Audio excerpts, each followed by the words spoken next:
तो आज हम इस वीडियो में बात करेंगे Punjab and Haryana high court Chandigarh में निकली कुछ वैकेंसीज के बारे में। आप देख सकते हैं नोटिफिकेशन 3 सितंबर 2022 का ये नोटिफिकेशन है।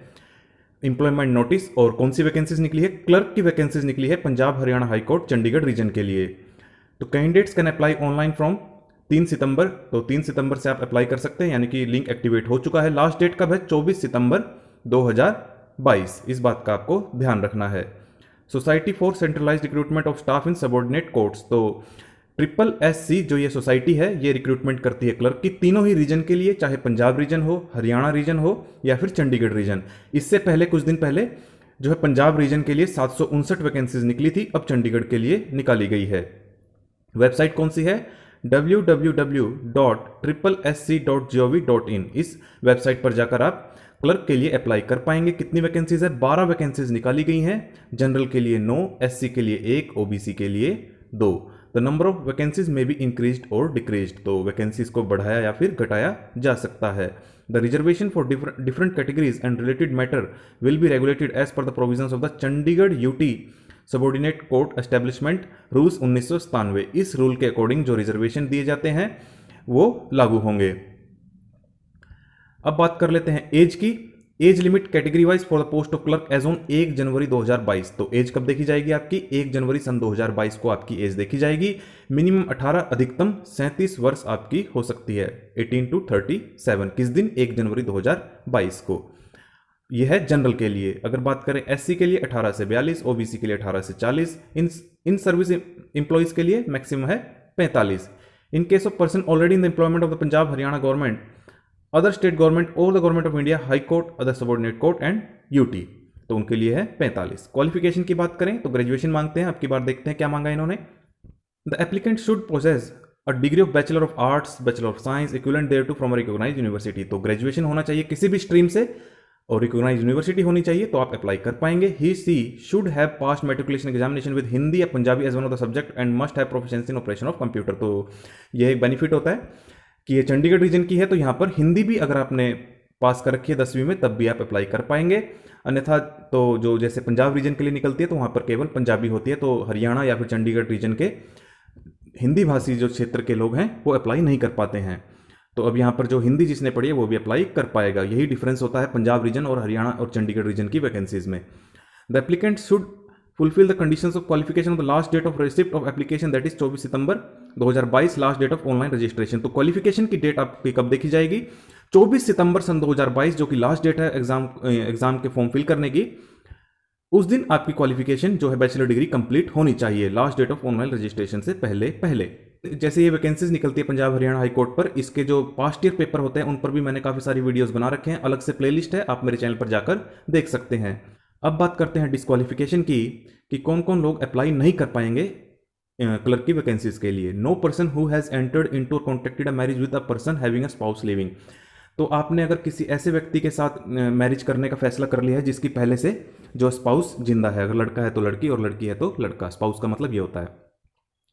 और who having a spouse living has entered into or contracted a marriage with any person. अगर आपकी पहले से ही स्पाउस जिंदा है और आपने किसी के साथ कॉन्टैक्ट कर लिया तब भी आप अप्लाई नहीं कर पाएंगे। Shall be eligible for appointment to the service provided that the honourable committee if satisfied that such marriage is permissible under the personal law applicable to such person and the other party to the marriage may exempt any person from the operation of this rule. तो देखिए, अगर आपका जो law है, जिस भी धर्म से आप बिलोंग करते हैं, वहां पर अगर अलाउड है ऐसे शादी करना, तो जो है पंजाब हरियाणा हाई कोर्ट की जो कमेटी है SSC ये अलाउ कर सकती है आपको फॉर्म फिल करने के लिए। पे एंड अलाउंस की बात करें तो salary, pay allowance etcetera of the recommended candidate will be given as per the latest rules and instructions issued by the Chandigarh administration. तो देखिए, आपकी जो सैलरी है इनके रूल्स के अकॉर्डिंग होगा। अब बात करते हैं फीस की। जनरल कैटेगरी की है 425, एग्जामिनेशन फीस है 400, टोटल हो गई 825, SC/BC की है 525। ये एडमिट कार्ड जैसे ही जारी होंगे आपको इस चैनल पर भी बता दिया जाएगा और आप ऑफिशियल वेबसाइट पर जाकर भी देख सकते हैं। The applicant shall paste his or photograph duly attested by gazetted officer self attested. ये बात आप जब एडमिट कार्ड आएगा आपको वहां पर भी लिखी होंगी, तब आप वहां पर भी पढ़ सकते हैं। टेस्ट सेंटर कहां पर होंगे? Examination can be conducted anywhere in the state of Punjab, Haryana, UT of Chandigarh and Jammu and Kashmir, Himachal Pradesh, Delhi NCR। तो कहीं पर भी एग्जाम कंडक्ट करवाए जा सकते हैं। इस चीज के लिए आप तैयार रहिएगा। डेट ऑफ एग्जामिनेशन, एग्जाम कब हो सकते हैं? In the month of October November 2022, tentative है ये, ठीक है। तो यहाँ पर लिखा था examination is likely to be conducted, यानी कि टेंटेटिव है, अक्टूबर नवंबर 2022 में आपके एग्जाम हो सकते हैं। वैसे पीछे देखा गया है कभी भी जो है शेड्यूल डेट पर एग्जाम नहीं होते हैं, फिर भी आपको ऐसा नहीं सोचना है कि नहीं होंगे, अक्टूबर नवंबर के हिसाब से आपको तैयारी करनी है। पास्ट ईयर पेपर अगर आप देखना चाहते हैं तो मेरे चैनल पर प्लेलिस्ट है, वहां पर सभी प्रकार की जानकारी उपलब्ध है। सोल्ड क्वेश्चन पेपर्स वहां पर आपको मिल जाएंगे। मोड ऑफ सिलेक्शन क्या रहेगा, कंप्यूटर बेस्ड टेस्ट होगा, कंप्यूटर पर आपका एग्जाम होता है। 2 घंटे का आपको समय दिया जाएगा, जनरल नॉलेज और इंग्लिश कॉम्पोजिशंस पूछी जाएंगी। ऑब्जेक्टिव टाइप होगा और सब्जेक्टिव टाइप भी होगा। जनरल नॉलेज की बात करें तो 50 मार्क्स का ऑब्जेक्टिव टाइप, और इंग्लिश का ऑब्जेक्टिव और सब्जेक्टिव 20 + 30, इस प्रकार हो गए 100 मार्क्स। और इंग्लिश कॉम्पोजिशन में ऐसे, letter, precis, translation Hindi to English, तो ट्रांसलेशन भी आपसे पूछी जाएगी। हिंदी का आपको पैराग्राफ दिया जाएगा जिसे आपको इंग्लिश में कन्वर्ट करना है, प्रेसी दिया जाएगा जिसमें आपको समराइज करना होता है पैराग्राफ को, ऐसे और लेटर्स दिए जाएंगे। 30% in each subject, but no candidate shall be considered to have qualified the test unless he obtained 40% in the aggregate of both subject।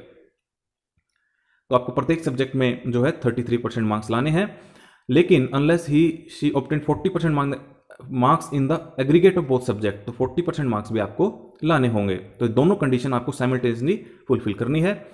Marks means normalised marks, तो अब की बार देखिए क्या कर, पहले तो नहीं था नॉर्मलाइजेशन, अब इन्होंने नॉर्मलाइजेशन भी रखी है।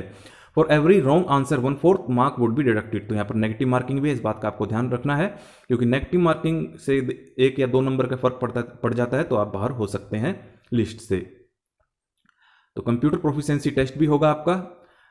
Thereafter, out of total candidates who qualify the CBT, the number of candidates as decided by the honorable committee will be called for CPT, that is to assess the proficiency of candidate in operation of computer, which is mandatory, but the marks of the computer proficiency test would not be counted। तो देखिए qualifying nature का होता है CPT, computer का test होता है। इसमें क्या क्या होता है, in part 1 candidate will have to qualify the spreadsheet test, यानी कि एक्सेल का टेस्ट होता है, 10 मिनट का आपको समय दिया जाता है।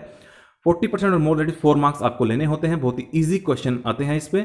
In part 2 candidates will have to qualify CPT in English at the speed of 30 words per minute, typing speed will be calculated by using the following formula.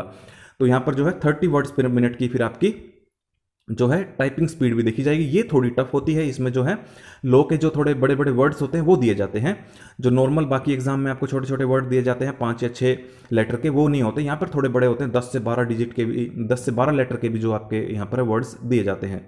ये फॉर्मूला होगा number of word type minus mistake divided by 10। जितने भी words आपने type किए हैं, जितने गलत किए हैं वो माइनस कर दिए जाएंगे, डिवाइडेड बाय 10, तो आपके इस प्रकार से स्पीड निकाल ली जाएगी।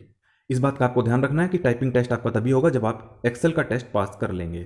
बस मैंने आपको हिंट दे दिया है कि टाइपिंग टेस्ट में आप थोड़ा ध्यान रखना कि यहाँ पर वर्ड्स थोड़े बड़े आते हैं, थोड़ी स्पीड आप अपनी ज़्यादा रखना। आंसर की and seeking objection, cross objection, nominal non refundable fee of ₹25 पर ऑब्जेक्शन विल बी चार्ज। तो ऑब्जेक्शन अगर आप लगाएंगे आंसर की में, जब आंसर की आएगी तो ₹25 आपसे चार्ज किए जाएंगे। ये सब पहले नहीं था, अब इन्होंने रख दिया है। नॉर्मलाइजेशन देखिए, मैंने आपको कहा था नॉर्मलाइजेशन पहले नहीं थी, अब नॉर्मलाइजेशन होगी क्योंकि अलग अलग शिफ्ट में एग्जाम होते हैं। ये फॉर्मूला है नॉर्मलाइजेशन का, आप देख लीजिएगा। इंपॉर्टेंट इंस्ट्रक्शंस आप एक बार पढ़ लेना। Applicants are advise to visit the website इतना and the email inbox regularly for update regarding exam. तो आप अपनी ईमेल भी जो है ढंग से भरिएगा और अपना स्पैम बॉक्स भी देखते रहिएगा, कई बार स्पैम में भी जो है ईमेल चली जाती है। और आपको बार बार जो है वेबसाइट चेक करनी है रेगुलरली, बार बार का मतलब रेगुलरली आपको चेक करनी है ताकि कोई भी इंफॉर्मेशन आपसे मिस ना हो जाए। तो ये थी vacancies Punjab and Haryana high court Chandigarh region के लिए। अगर आप एलिजिबल हैं, इच्छुक हैं तो जरूर अप्लाई करें। और ऑनलाइन लिंक एक्टिवेट हो चुका है, ऑफिशियल वेबसाइट पर जाएं और अभी अप्लाई कर दें। और इस वीडियो को ज़्यादा से ज़्यादा शेयर करें, लाइक करें, कमेंट करें और इस वीडियो को शेयर जरूर करें ताकि जो भी इस प्रकार की वैकेंसीज ढूंढ रहे हैं उन तक इन्फॉर्मेशन पहुंच जाए।